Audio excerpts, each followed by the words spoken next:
हमारी टीम ने थाने municipal commissioner, थाने collector, थाने police commissioner सबको लेटर दिया। उसके बाद हम मुमरा चौकी आए थे यहाँ पर एक एफआईआर करवाने के लिए कि जो हमारे शहर को 2019 में कब्रिस्तान दिया गया था।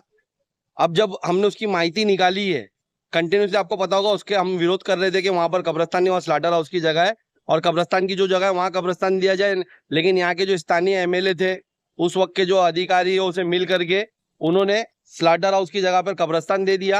11 एकड़ का स्लाटर हाउस गायब कर दिया, बिल्डरों को दे दिया। उसके बाद जो 5 एकड़ का कब्रिस्तान की जगह थी वो बिल्डरों को दे दी। हम उसका कंटिन्यूसली पेपर निकाल रहे थे, तो अभी हमको पता चला हमने टीएमसी में लेटर डाला कि हमको ये कब्रिस्तान की मान्यता के पेपर दिए जाए। तो वहां से हमको जवाब आता है कि ये जो सर्वे नंबर है कौसा के, आप देखिए माहिती मैं आपको बता रहा हूँ। ये जो सर्वे नंबर है कौसा के 55, 56, 57, 58 कौसा के, इस पे क्या बोलते कब्रिस्तान करिता परवानगी देण्यात आलेली नाही करके हमको बोला गया। और आज 6000 से ज्यादा लोग वहां पर तफ्दीन कर दिए गए। तो सबसे पहले हमने इस लेटर में लिखा है कि जो वो कब्रिस्तान है उसको पहले मान्यता दी जाए, पहले टीएमसी उसको मान्यता दे, उसको लीगल करे। और उसके बाद जितने भी यानी इसमें इन्वॉल्व है, इस शहर को गुमराह करने में, इस शहर के साथ धोखा करने में, हमारे साथ जो वो टीएमसी कमिश्नर जायसवाल सर थे उस वक्त के, वो हो, जो यहाँ के एमएलए अवार्ड हो, या वो जो यहाँ के इंजीनियर थे गोसावी, और जो भी अधिकारी और जो भी उनके साथीदार इसमें मुलविस है, उन पर सख्त इंक्वायरी बिठा करके उन पर एफआईआर ली जाए, उन पर धोखाधड़ी का मामला और उनके ऊपर यानी गुमराह करने का मामला दर्ज किया जाए, क्योंकि उन्होंने शहर के साथ बहुत बड़ा धोखा किया। कल को आज हमारे पास, हम पेपर वर्क जानते हैं, हम इसकी हकीकत जानते हैं, हम पेपर वर्क निकाल रहे हैं। कल को अगर हम नहीं होंगे, आज से 10 साल बाद, 15 साल बाद कोई दूसरा नया कमिश्नर आ जाएगा और कमिश्नर बदली हो जाएंगे, वो कमिश्नर आके बोलेगा यहाँ पर कब्रिस्तान है ही नहीं, जितने लोग को भी दफना है उससे मेरे को मतलब नहीं, यहाँ पर मैं ये रिजर्वेशन दूंगा। जिस तरीके से भिवंडी में 2006 में हुआ, वहां पर पुलिस के रिजर्वेशन की जगह पर कब्रिस्तान होने की वजह से पुलिस और पब्लिक के बीच में मुठाव, भेद और झगड़े हुए, उसमें 2 पुलिस वाले शहीद हो गए, 3 हमारे बच्चे शहीद हो गए। आज वैसा मामला मुमरा में ना हो जाए। ये सिर्फ और सिर्फ यहाँ के जो अपनी पॉलिटिक्स चमकाने के लिए जो नेताओं ने अधिकारियों के साथ साठगांठ करके यानी पैसा कमाने के लिए कब्रिस्तान को यहाँ से वहां किया है, और हमको आज इलीगल कब्रिस्तान पे हमारे लोगों को तफ्दीन कराई है दलदल की जगह पर।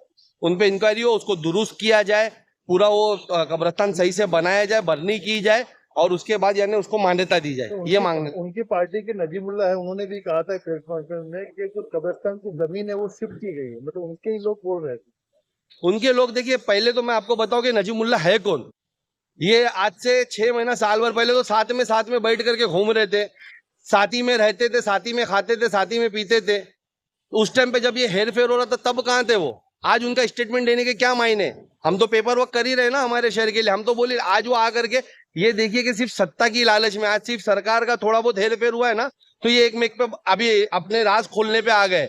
कल वापस से सत्ता इन लोग की मिल जाएगी या इन लोग के ऊपर सेटलमेंट हो जाएगा, तो क्या यही नजीमुल्लाह वापस से इस तरीके का स्टेटमेंट देंगे कि साथ में जाकर के बैठेंगे और बोलेंगे भाई तू मेरा भाई है, तूने जो किया वो सही है?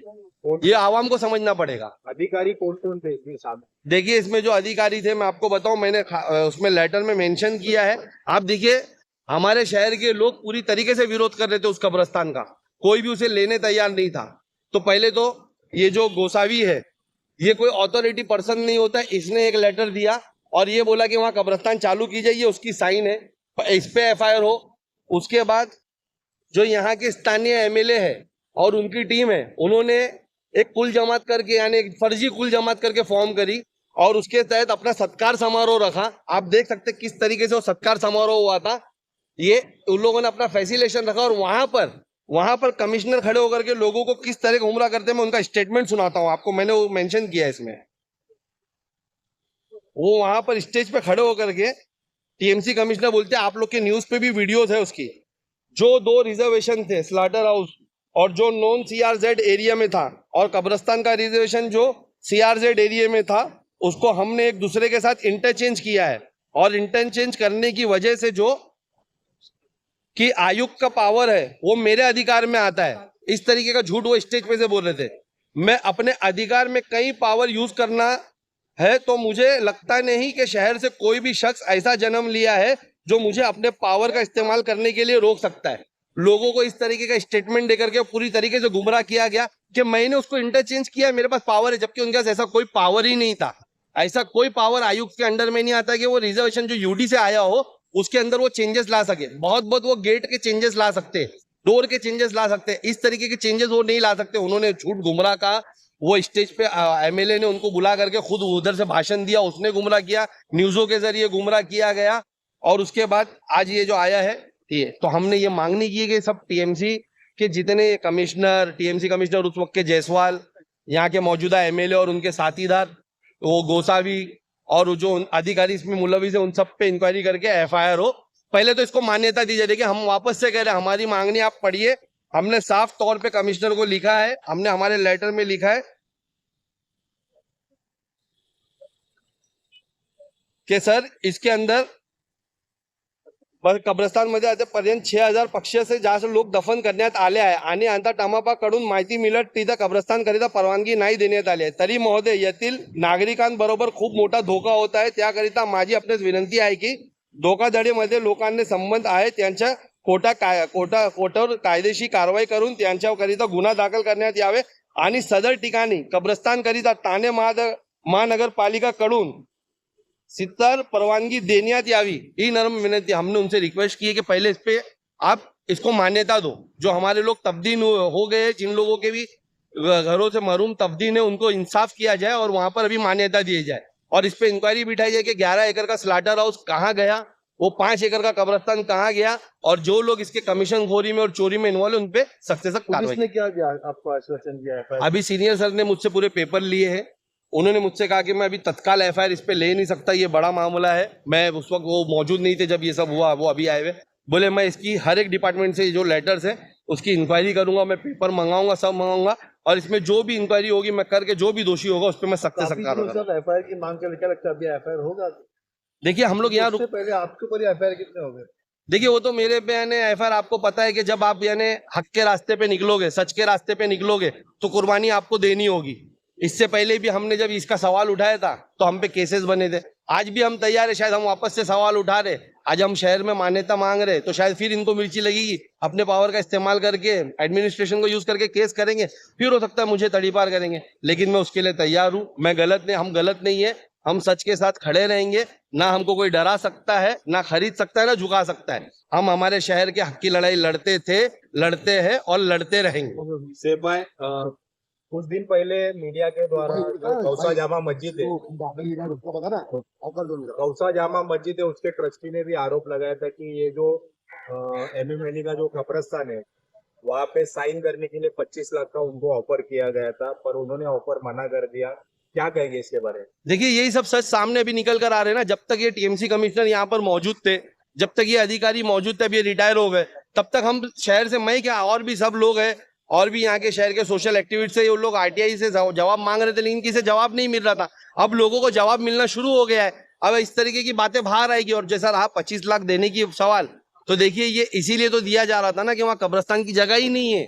आप लोग ले लो, आप मांग लो करके, क्योंकि जिस तरीके से पहला अभी आपने देखा होगा शहर में कितनी आसानी से यहाँ के जो सत्ता में बैठे हुए 15 साल के एमएलए और 20 साल के नगर सेवक लोग जो खेल खेल रहे, आपको याद होगा अलमास का जो मैदान, वो उधर नाना नानी पार्क बनाया गया, गार्डन बनाया गया। आज टीएमसी ने बोल दी वहाँ गार्डन नहीं है, उसको बंद कर दिया गया, वो बर्बाद कर दिया गया। किस तरीके से एमएमएलए में हॉकर जोन बनाया गया, इनकी पार्टी के सुप्रीमो शरद पवार ने आकर के वहाँ ओपनिंग की, बाद में टीएमसी ने बोल दी वहां पर हॉकर जोन नहीं, वो तोड़ दिया गया। अब कल कब्रस्तान के साथ अगर ऐसा कर दिया गया तो उसका जिम्मेदार कौन होगा?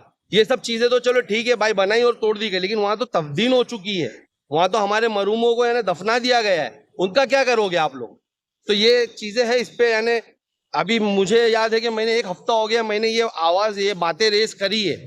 मैंने एक न्यूज के चैनल के जरिए हम लोगों ने वहां पर जो अधिकारी आए थे डोले, हमने उनसे सवाल करा है। मेरी आप लोगों से रिक्वेस्ट है, हमारे पत्रकार भाइयों से रिक्वेस्ट है, आप इस देश का चौथा स्तंभ हो, आप लोग जाकर के पूछिए जितेंद्र अवार्ड से, उसकी टीम से, उस अधिकारियों से कि ये फेर पार क्या है। अगर ये जो हम माहिती दिखा रहे हैं कि वहां पर टीएमसी लिख कर दे रही कब्रस्तान नहीं, और आपने इतना यानी प्रोपोगंडा करके वहां पर कब्रस्तान चिल्ला चिल्ला के दिया, तो ये क्या है?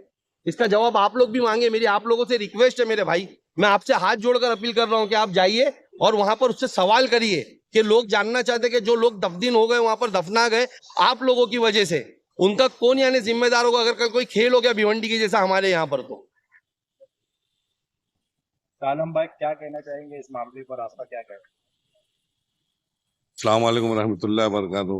जैसे कि आप तमाम सब लोग को मालूम है कि हमारे शहर में इस वक्त सबसे बड़ा मसला चल रहा है कब्रिस्तान को लेके, और ये कब्रिस्तान का मसला उस टाइम पे भी हुआ था, 2017 से शुरू हुआ था। इस कब्रिस्तान के साथ में एक और कब्रिस्तान का ऐलान किया था, जो मैं अकेला नगर सेवक था MIM का, उसका विरोध करके वो प्रस्ताव हमने कैंसिल करा था, वो भी CRZ में था। अच्छा, मैं सबसे पहले तो मैं ये पूछना चाहता हूँ कि अगर ये कब्रिस्तान पेपर लिख के दे रहा थाना महानगर पालिका कि हमने वहां पे कोई कब्रिस्तान इशू नहीं किया है, तो जब कब्रिस्तान इशू नहीं हुआ है, लीगल पेपर हमारे पास नहीं है कब्रिस्तान का, तो किस तरीके से ये 17 करोड़ रुपया कब्रिस्तान के नाम पे कैसे इशू हुआ? कैसे इशू हुआ? किसने क्या इशू, किसके बोलने पे पैसा इशू हो रहा है?